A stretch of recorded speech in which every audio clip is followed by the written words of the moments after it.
Welcome to Artist Books Unshelved. What is it to be a fan? What responsibilities do we have when creating work as ardent admirers? Today I want to share two rich works that developed from being a fan: Judith Baumann's Dead Wrestlers, Their Words, and Eloisa Aquino's zine series, The Life and Times of Butch, Dykes. Professional wrestling is, perhaps, an underserved topic within the vast world of artist books and printmaking. Not for master printer Judith Baumann, though.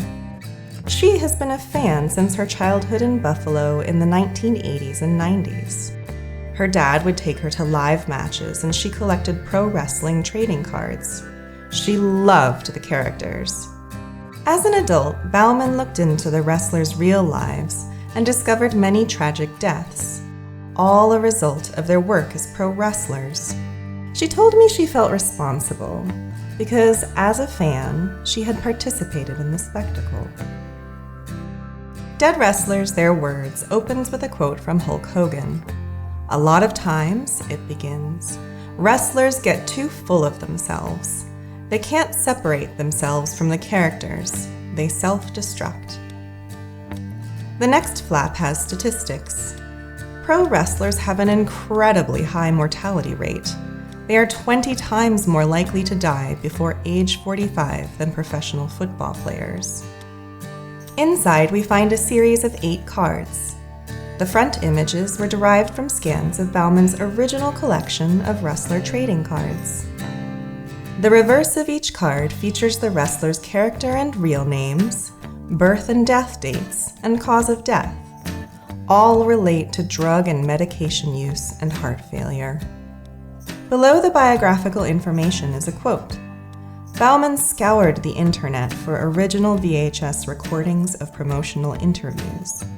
These promos, as they are known, help the audience get to know a character's persona and advance the good versus evil storylines.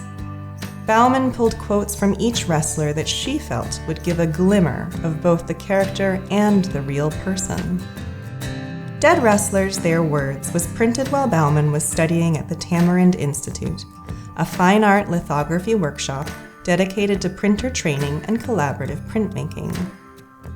The images are 4-color lithographs that she hand-printed. All of the text was letterpress printed from handset type.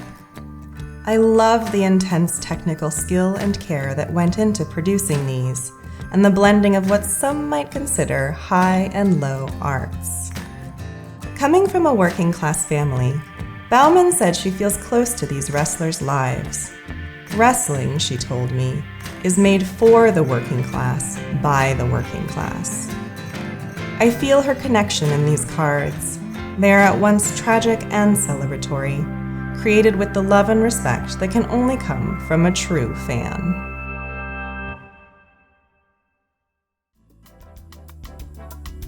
Eloisa Aquino is a Brazilian-Canadian artist who collaboratively runs B&D Press with fellow artist Jenny Lin. Aquino began creating the zine series, The Life and Times of Butch, Dykes, in the mid-2000s.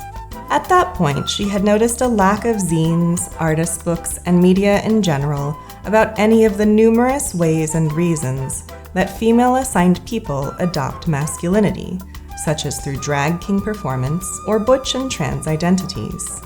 She said this made her want to create something that celebrates Butch Dykes in all their awesomeness. Aquino's zines celebrate gender nonconformity across time and place. She features entertainers, philosophers, models, artists, writers, filmmakers, and more. Some may be familiar names, such as Gertrude Stein. Others, like Gloria Anzaldúa, might be less familiar to those outside of feminist, trans, and lesbian communities. Each zine is short. The text offers a brief overview of the person's life and contributions. Aquino typically includes choice quotes from the subject. Sometimes, as in this page about Gladys Bentley, the quotes are about them. Aquino's black and white drawings recreate photos she found in her research.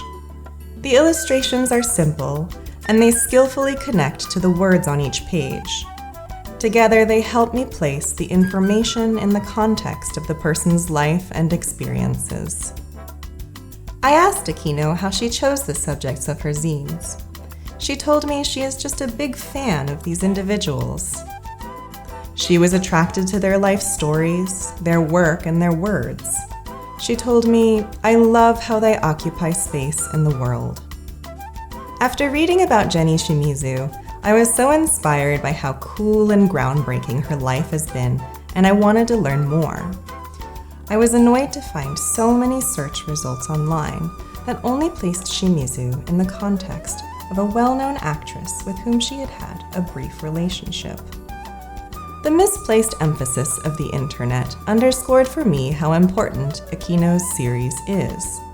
These books are more than just fanzines. They do not simply come from an outsider's view looking in. With tender care, they document the history, contributions, and significance within specific communities and to society at large of each of these remarkable Butch Dykes. Dead Wrestlers, Their Words, and the zines in the series, The Life and Times of Butch Dykes, are books that pay tribute. They speak truths. Most important of all, they share with us Baumann and Aquino's complex feelings and research, their admiration, and their celebration.